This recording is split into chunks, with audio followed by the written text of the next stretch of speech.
pai era civilista, não queria que eu fosse ser militar. Eu teimei e fui ser militar. Então, quando eu entrei para a escola, ele me fez essa carta, que eu considero essa carta o meu vadimeco. Essa carta foi meu guia durante a minha estada na Força Aérea, nos quartéis que eu passei. Ela é curta, mas ela diz tanta coisa que a gente pensa nela quando ouve até. Ele disse: Rui, és cadete, amanhã, mais tarde, general. Agora deves estudar muito, redobrar os teus esforços, deves obediência aos teus superiores e lealdade aos teus companheiros. Ser um patriota verdadeiro e não te esqueças que a força somente deve ser empregada a serviço do direito.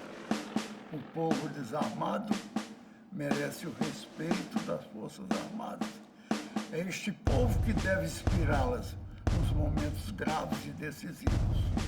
Os momentos de loucura coletiva devem ser prudentes, não atentando contra a vida dos teus concidadãos. O soldado não conspira contra as instituições pelas quais jurou fidelidade. Se o fizer, trai os seus companheiros e pode desgraçar a nação. O soldado não pode ser covarde nem fanfarrão. A honra é para ele um imperativo. O soldado não pode ser um delator, a não ser que isso implique em salvação da pátria. Espionar os companheiros visando interesses próprios é infâmia. E o soldado deve ser digno. Aí estão os meus pontos de vista. Deus te abençoe. Bento Moreira Lima. Rui Moreira Lima. Piloto com o maior número de missões durante a Segunda Guerra Mundial. 94 missões como piloto de combate. Condecorado com as medalhas Campanha da Itália, Cruz de Aviação e Presidential Unity Citation. Caçado e preso em 1964 pelo golpe de Estado. Morreu em 13 de agosto de 2013, aos 94 anos.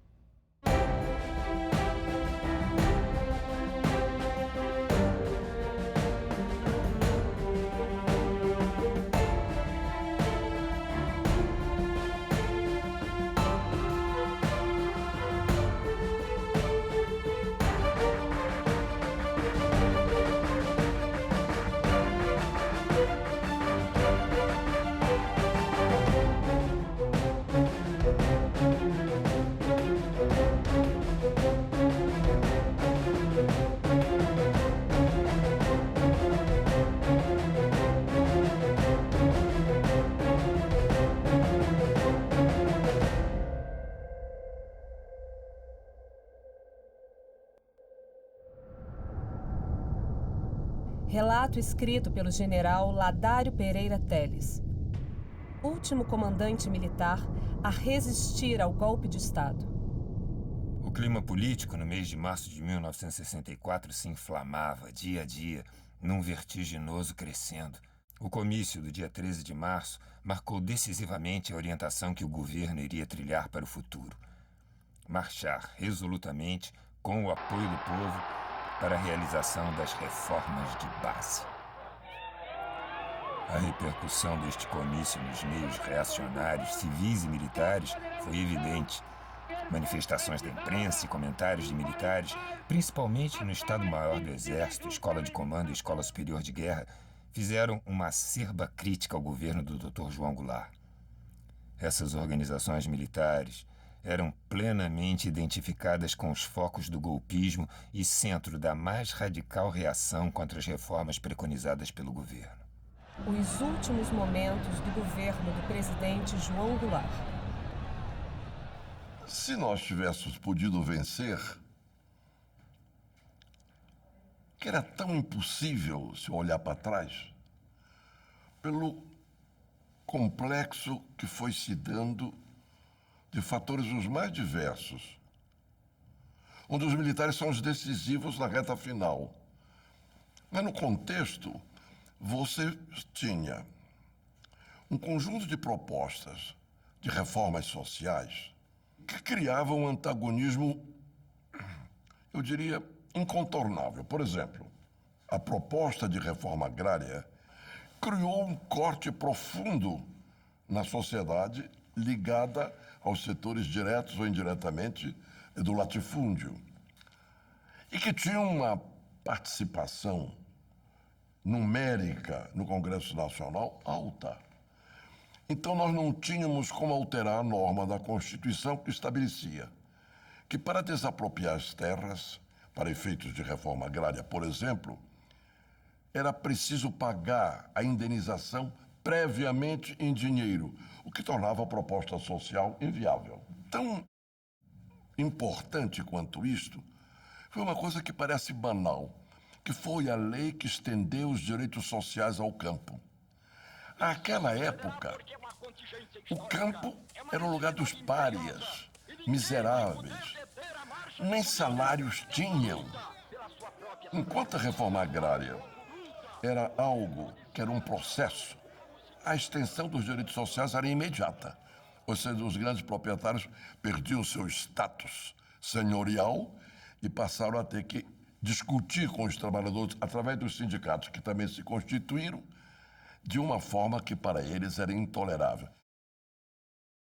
Naqueles anos, houve uma greve aqui em São Paulo que abrangeu simplesmente 700 mil trabalhadores, com cerca de 20 categorias profissionais.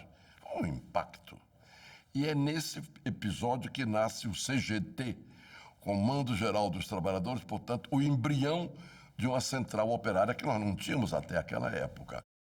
O golpe em 64 poderia, talvez, ter sido produto destas coisas que eu fiz de maneira sumária e outras mais, mas essencialmente era um instante em que há uma coesão do movimento militar. Por que a coesão? Porque se passou a criar, de uma maneira fantasiosa, que João Goulart estava em negociações com o Prestes para um golpe de Estado onde ele realizaria um governo com os comunistas, o que era uma afirmação, além de falsa, cretina. Porque o João Goulart, é bom não esquecer, era um grande proprietário de terras, mas isso foi gerado de uma forma tão constante, na grande imprensa, na televisão, no parlamento, em todo lugar, que isto virou algo com credibilidade incrivelmente aceita por grande parte da sociedade. O apoio ostensivo dos Estados Unidos, e no nosso caso, até mesmo com a tentativa de, através de uma frota da Marinha de Guerra americana, que invadiria o Nordeste se nós tivéssemos tido naquela época a Guerra Civil. Foi, portanto, um golpe onde os militares nossos jogaram um papel da frente da intenção golpista americana no contexto da Guerra Fria. Em 61, a direita queria dar um golpe assim, como deu em 64. Mas não conseguiu dar. Ela não movimentou ninguém. Já o período de 61 a 64, ela mudou a tática dela. Ela resolveu apelar para a religião. E o país era mais religioso do que hoje. Chamaram o padre Peyton, que fazia defesa da família, fez desfiles em São Paulo e desfiles no Rio de Janeiro, que nada mais é do que classe média desfilando. A classe média olha no jornal e transforma em herói ou bandido. Não é o povo que não lê, que sente na própria carne a utilidade. E a classe média influenciou as Forças Armadas, porque ela sempre influenciou as Forças Armadas. E as Forças Armadas eram constituídas, hoje eu não sei qual é, por oficiais oriundos da classe média.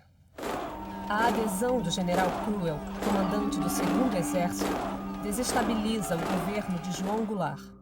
No dia 22 de março, compareci ao almoço oferecido ao ministro Abelardo Jurema. A este almoço compareceram vários oficiais generais. Ao retirar-me, externei ao ministro Jurema minha grande convicção, que já tinha, de que o general Amaury Cruel trairia o presidente João Goulart. O presidente afirmou então que o general Cruel era seu amigo e lhe hipotecara recentemente em um almoço sua solidariedade. ele teria chegado muito assim, preocupado e falado para a mamãe que estavam tramando um golpe contra o João Goulart. Pois é, Terezinha, dizem que até o Cruel está traindo, assim, altamente tentado a dar apoio ao golpe. O papai aproveitou de uma visita que o Jango fez, mas relâmpago aqui em São Paulo, foi encontrar com ele no aeroporto. Ele falou para ele do que tinha sabido, que ele se sentiu muito embaraçado porque ele conhecia muito pouco o Jango, ele não tinha intimidade nenhuma com o presidente, e o Jango virou e disse: Zerbini, quanto ao Cruel me trair, o Cruel, nós somos compadres, e se eu morresse, o tutor do meu filho, João Vicente, seria o Cruel. E a esquadra americana, eu pago para ver.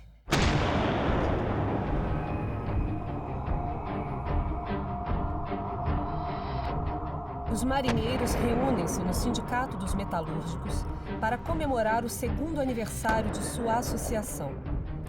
A reivindicação dos direitos fundamentais é confundida por parte da oficialidade como uma conspiração subversiva e pedem a punição dos rebeldes. A nossa associação ela cresceu muito rápido. Eu acho que na época que ela foi fechada, ela tinha 16 mil sócios, né, Alípio? Uma associação que em 2 anos ela chega a ter 16 mil sócios. Isso incomodou também muito a Marinha. Naquela época, o marinheiro, a maior parte, quase todos, eram oriundos do Nordeste. Chegava aqui, a casa dele era o navio. E saía à noite, não tinha ambiente, ia para a zona de Baixo Meretriz, entendeu? E não tinha realmente um ambiente social. E essa associação ela foi criada também com esse intuito de dar uma vida social ao marinheiro. Ele está saindo do navio dele, ter para onde ir. Tem uma escola para pessoas formadas, estudar, para ter um futuro melhor na Marinha. E a Marinha, com isso, eu não vou dizer que ela impedia, mas ela não facilitava. Ela não facilitava. E com isso foi criando uma certa rixa com a nossa associação. Os marinheiros tomavam a iniciativa, a Marinha tomava outra, contrária. As mulheres voltavam a tomar uma mais radical, contrária. E isso aí começou a politizar todo o movimento. Olha ali, ó, eles não deixam a gente o direito de casar. Isso é verdade, né? Não tinha direito de casar, não tinha direito de andar com roupa civil. Troço assim, estúpido, radical, que não tinha mais sentido naquela época. A sociedade já tinha avançado, a Marinha não. Isso tudo era motivo de radicalização de um movimento de massa de marinheiro, que só tinha havido em 1910. Fomos nos aproximando mais do ideal do João Cândido, que a Marinha até hoje ela não aceita que o marinheiro João Cândido desempenhou um grande papel para tornar a Marinha mais humana. A situação dos marinheiros dentro dos navios era de extrema pobreza e abandono. Se o marinheiro não podia casar, o marinheiro era obrigado a andar fardado, o marinheiro assinava um contrato com a Marinha em que ele, para sair da Marinha, só poderia sair com 30 dias de prisão rigorosa. E eram em condições bastante sofridas dentro dos navios, essas prisões rigorosas.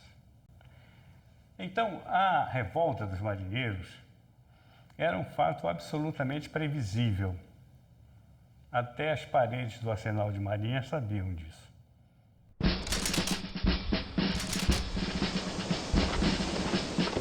Nós víamos o Curaçao do Potequim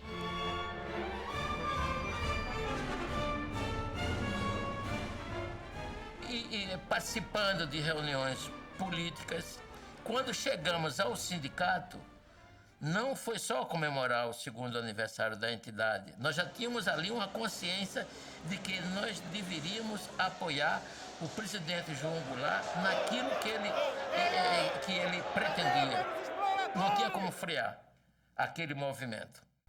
Fui chamado ao telefone pelo meu chefe de Estado-Maior, que me informou estar a 1ª região militar do meu comando de prontidão, em consequência da grave indisciplina surgida na Marinha.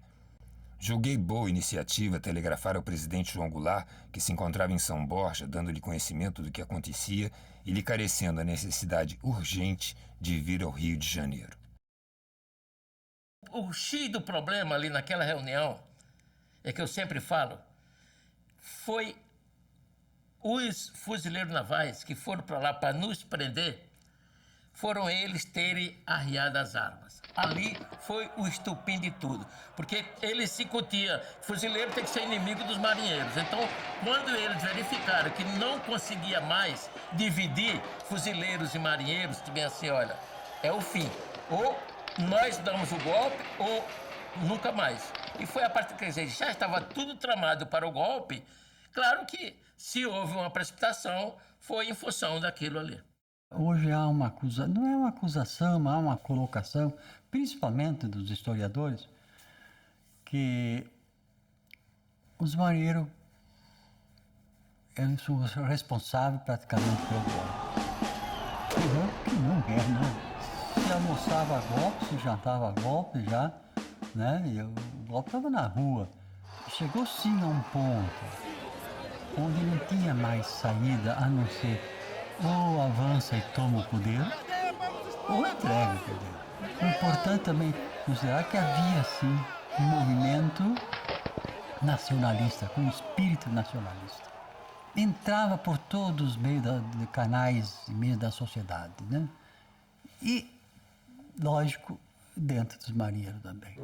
A tensão política nos dias que se seguiram à indisciplina dos marinheiros cresceu enormemente nos meios militares, sobretudo. Os ânimos estavam exaltadíssimos. Na carreira militar se começa muito cedo. Quem é para o colégio militar começa com 11 anos de idade. Quem vai para as preparatórias começa com 16, quer dizer, é muito cedo. Então essa coisa fica muito enraizada, essa questão da hierarquia, a ponto de obliterar, às vezes, as visões dos militares. Se eles entendessem e dessem muita importância à hierarquia, eles não tinham dado o golpe. Então, eles é que quebraram a hierarquia. Nós estávamos lá pacificamente. Eles é que radicalizaram a nossa reunião. A situação chegou a um ponto em que eles não suportavam mais viver daquele jeito. E foram para o sindicato. Eu fui ao sindicato também. Fui com alguns deputados e fui a pedido do presidente para acalmar. Eu não ia desalojar um marinheiro que havia servido comigo, armado de metralhadora e atirando neles dentro do sindicato, sabendo que eles estavam desarmados. Eu optei pelo diálogo. A solução dada pelo governo ao grave incidente exacerbou extremamente os meios militares. O almirante Aragão recebe a ordem de conter a emergência dos marinheiros e expulsá-los. Curiosamente, ele acaba aderindo. Ao aderir, o ministro da Marinha, à época, se coloca no dever de demiti-lo. Mas o presidente João Goulart tinha enorme dificuldade de demitir o almirante Aragão, porque era homem não apenas da estreitíssima relação pessoal com o Brizola, e era um símbolo do setor à esquerda dentro do movimento militar. Como demitir o Aragão? Não fazendo.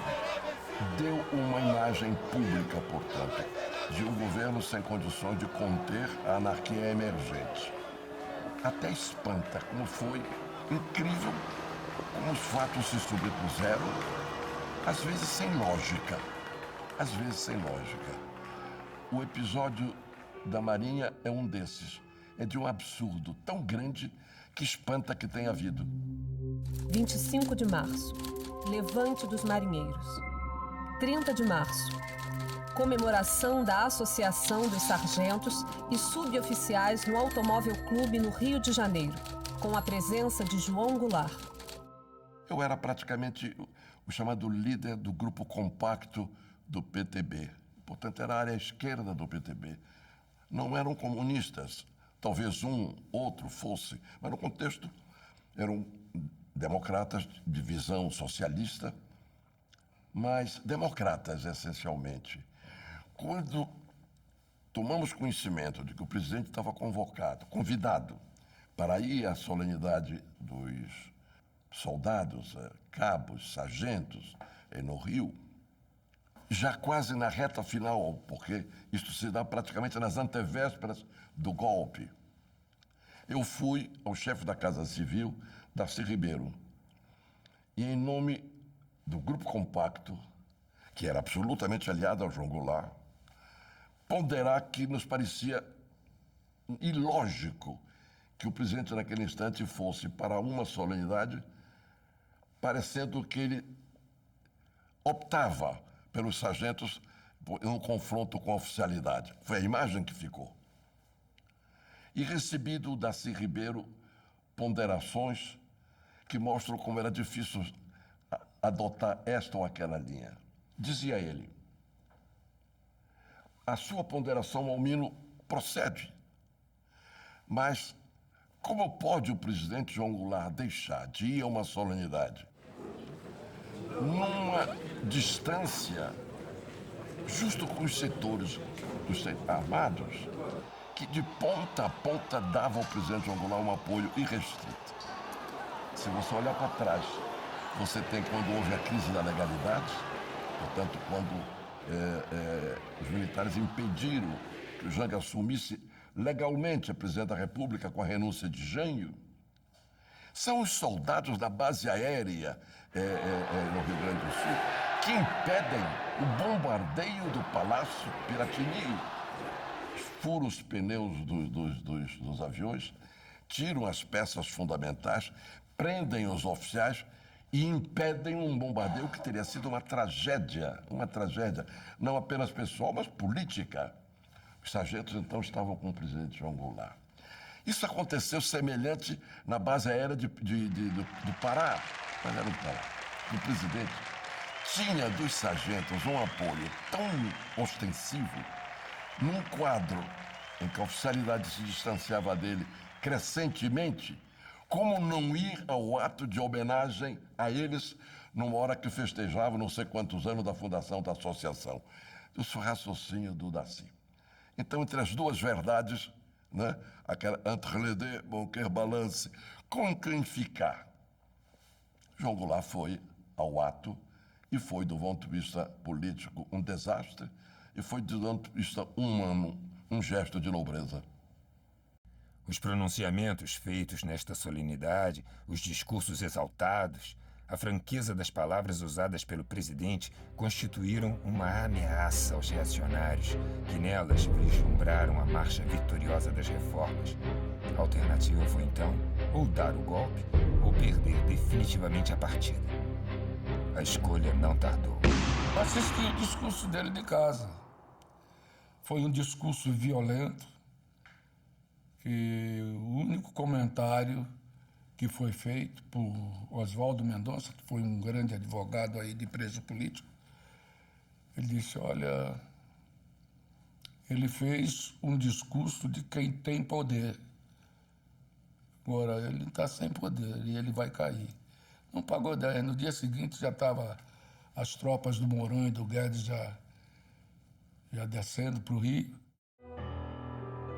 No discurso emocionado, Jango marcou sua posição como um estadista, que preferia cair de pé a submeter-se às forças reacionárias. Quem fala em disciplina são aqueles mesmos que em 1961, em nome de uma falsa disciplina, prenderam dezenas de oficiais e sargentos brasileiros. Prefiro estar ao lado do povo para defender seus interesses a ficar ao lado dos reacionários que querem manter nossa gente atada à penúria e ao analfabetismo. Muitos vivem com os olhos voltados para o passado, temendo enfrentar o luminoso futuro que se abrirá à democracia pela integração de milhões de patrícios nossos na vida econômica, social e política da nação.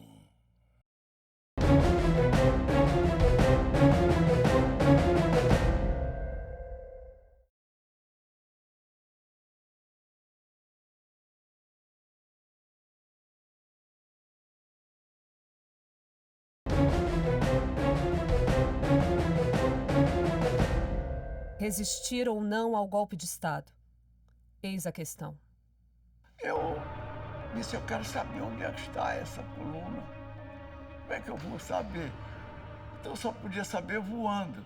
Então peguei um jatinho e subi, fui para 17 mil pés, chovendo muito, ninguém no ar, não tinha nenhum avião no ar. E eu estava no ar. Mergulhei, saí na estrada e passei em cima da coluna. Quando passei em cima da coluna, foi um barata boa danada, saiu um tanque para todo lado, aqueles caminhões querendo subir, aquele riozinho que passa do lado.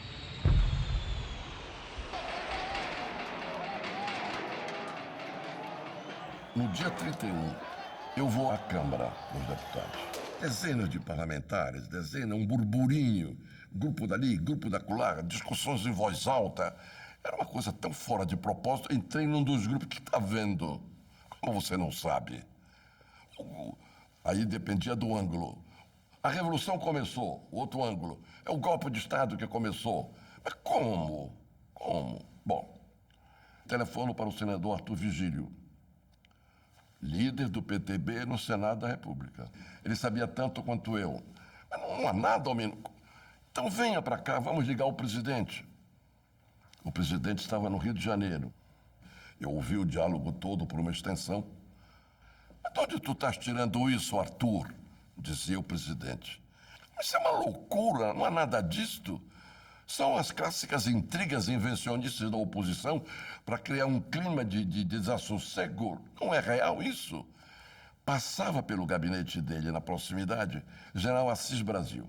General, estou sabendo isso através do deputado senador Arthur Vigílio. O que há? Eu ouvi. Não me contaram, né? Presidente, não há nada. O movimento de tropa do general Mourão Filho é um movimento de rotina, muito comum nos exercícios militares. Tem nenhuma característica de marcha contra o seu governo. Muito bem, não há nada. Tu ouviste, Arthur? Ouvi. Pois essa é a verdade. Um esquema falido, um esquema sem muita solidez em termos de ação e em termos ideológicos também. O general Assis, por exemplo, ele fez um jantar, em homenagem ao presidente Jean Goulart, um jantar com os comandantes das áreas militares, né, das regiões militares, um pouco antes do golpe, em que ele levantou e disse: presidente, aqui estão os comandantes todos, o senhor não veja fantasmas, não embarque nessa furada, digamos assim, de achar que pode haver golpe, são todos os comandantes. E o Jango sabia. O Jango, meio que me engana que eu gosto, essa expressão tão popular, assim, quase máxima, ela dominou, de certa forma, o presidente. Eu termino meu almoço, 15h, volto para a Câmara. Aí não era mais um burburinho, era um comício de milhares de pessoas a falarem, a discutir, etc. Eu entro outra vez numa roda, mas o que há? Outra vez as repetições da manhã. E eu tenho a coragem de dizer o que disse aqui há pouco. Uma fantasia de vocês. Eu ouvi do presidente tal coisa e narro o que estou dizendo aqui. Aí o deputado Murilo, Carlos Murilo me tira da roda. Zalmino, se o presidente está dizendo isto com uma forma de atenuar um clima de tensão, enquanto ele toma as providências que lhe pareçam, eu não sei se vale. De toda maneira, é uma hipótese.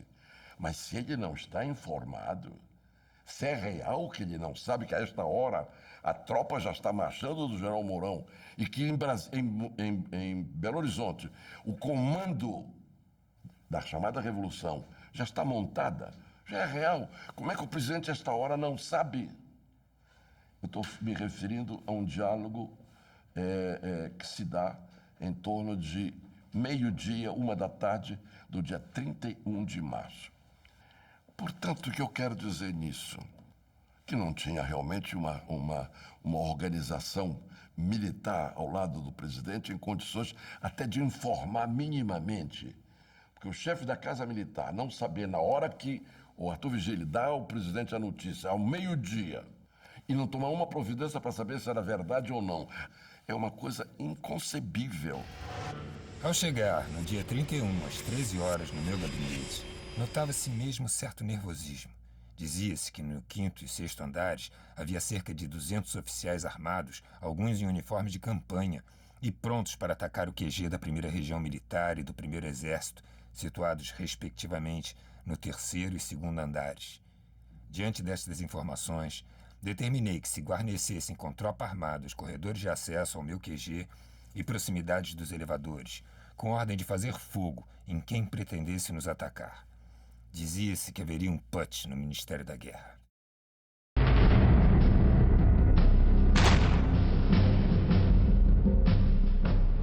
No dia 31, ainda no Palácio Laranjeiras, o Jango pediu ao meu pai que pegasse a extensão do telefone para ouvir a conversa com o general Cruel.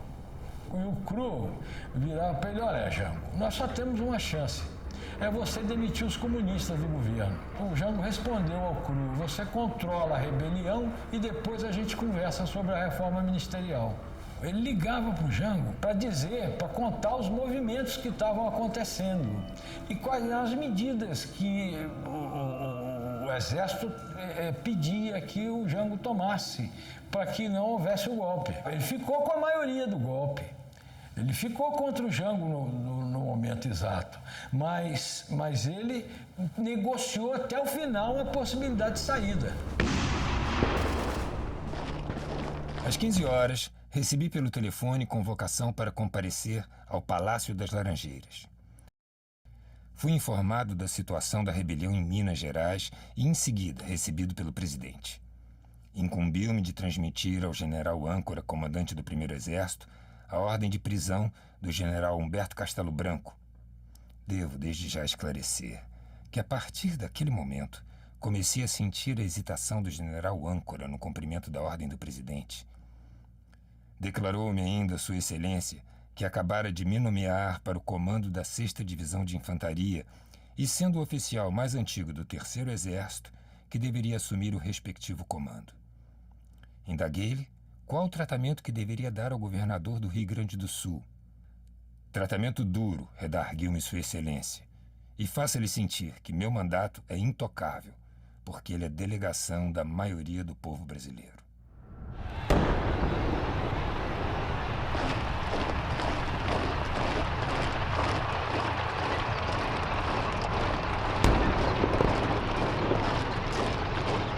O presidente falou que queria que ele fosse para Minas.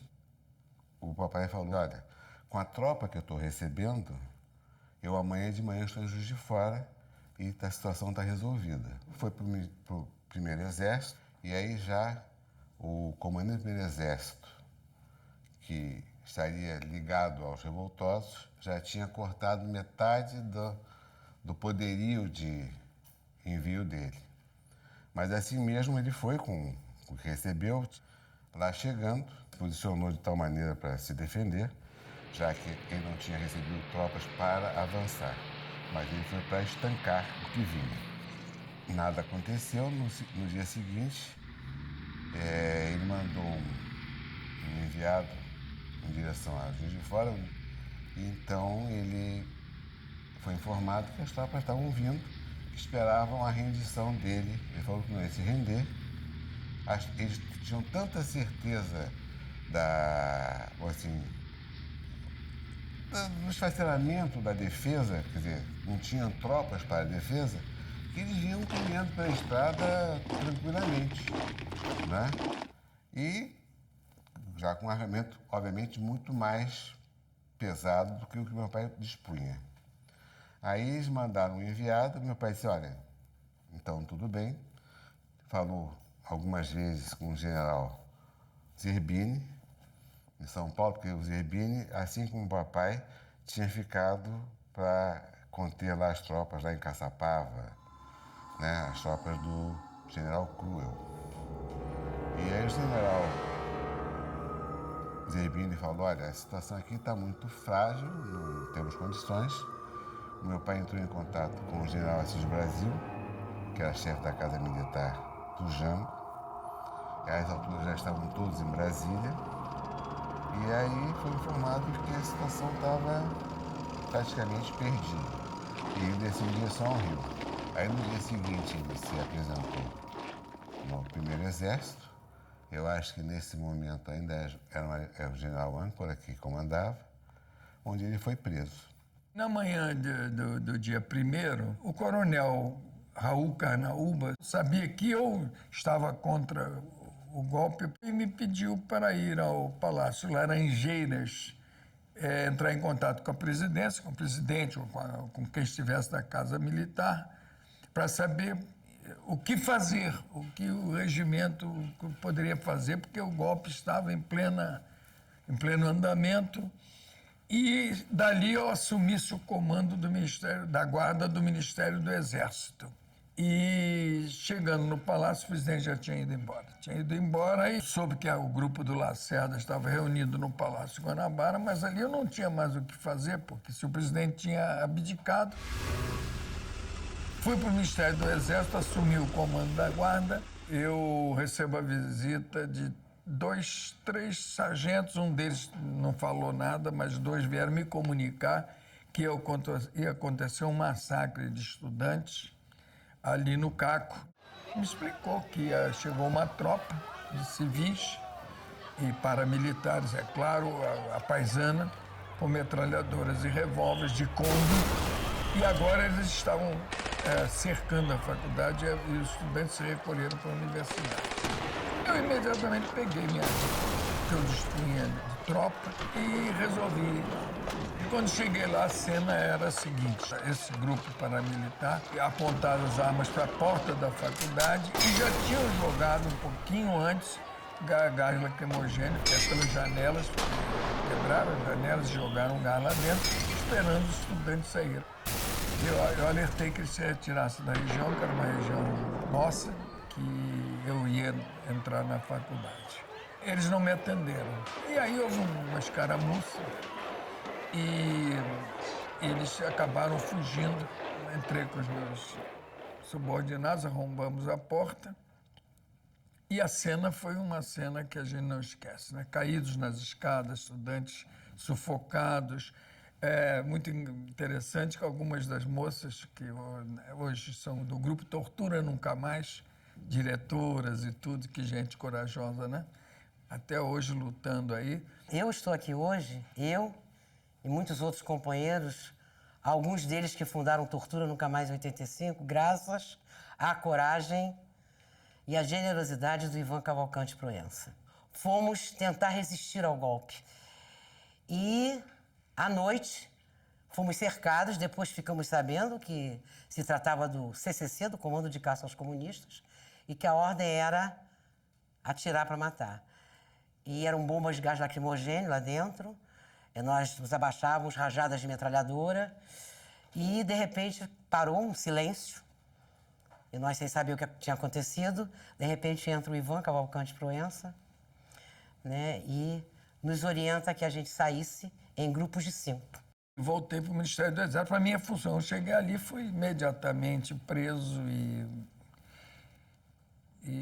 já tinha ido um tenente da guarda ali da Casa da Mãe, já tinha ido lá dizer que eu cheguei atirando nas forças que queriam, os golpistas, que eles achavam que eram as forças restauradoras da democracia e tal, e contra o comunismo, aquelas bobagens, né? Aí o coronel Aragão, depois general Aragão, estava me esperando, ele me conhecia, era de cavalaria também, e eles me prenderam imediatamente e me colocaram numa lancha, me levaram a Forte São João numa lancha, inicialmente para Santa Cruz, e depois eu fui para o isolamento. No Imbuí, um isolamento que durou 58 dias, e foram 20 anos sofridos, muito sofridos. Quem deu o golpe foi o Exército. Nenhum oficial de marinha ousou tomar uma posição de golpe dentro da marinha. O fato de eles se encontrarem no Clube Naval lhes garantiria quase que uma certa imunidade. Eles não pegaram em armas, não tomaram quartéis nem navios, porque dentro dos navios e dentro dos quartéis havia um contingente de marinheiros e alguns oficiais que eram mais poderosos do que eles. Nunca chegou a ordem de resistência por parte do João Goulart. Para nós, marinheiros, isso era muito importante, muito importante. Nós tínhamos superado a questão de ordem num nível, em navio, de repartição. Aí, ali a ordem que dava era nós, tudo bem. Então não dependia, né, de ninguém. Isso nós fizemos.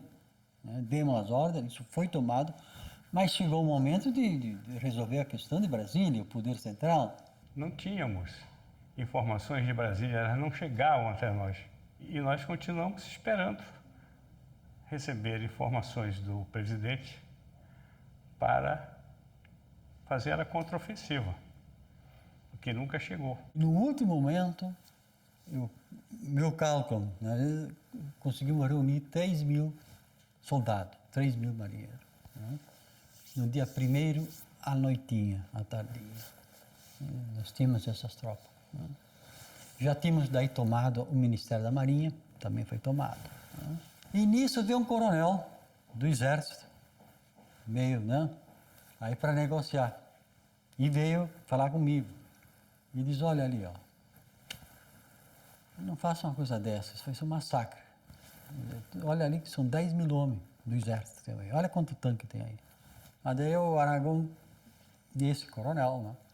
Vamos aqui, no Corpo de Fuzileiros Navais, negociar isso, ver isso, como é que vamos fazer. Aí fomos para lá, aí o Aragão diz, olha, vocês não vão mais sair, não.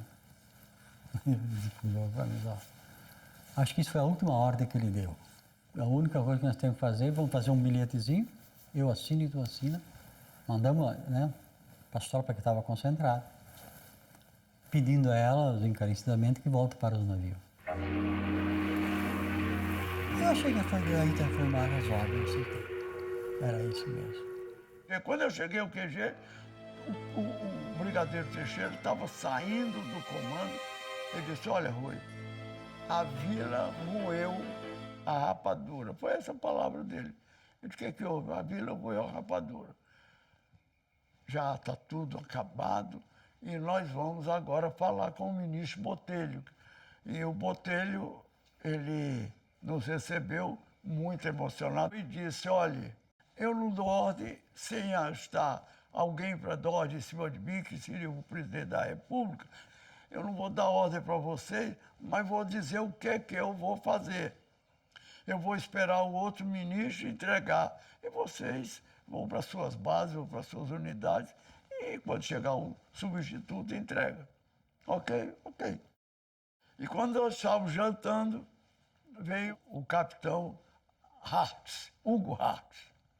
Virou-se para mim e disse, Coronel Rui, nós estamos com esse avião C-54, o quadrimotor, estamos com 20 sargentos aí dentro, tem algum armamento que nós tiramos aqui no paiol de armamentos aqui da base, e vamos para onde foi o presidente João Goulart. Quando cheguei na base, reuni a base no cinema e disse, acabou a prontidão. Eu vim de lá e contei exatamente o que o ministro disse.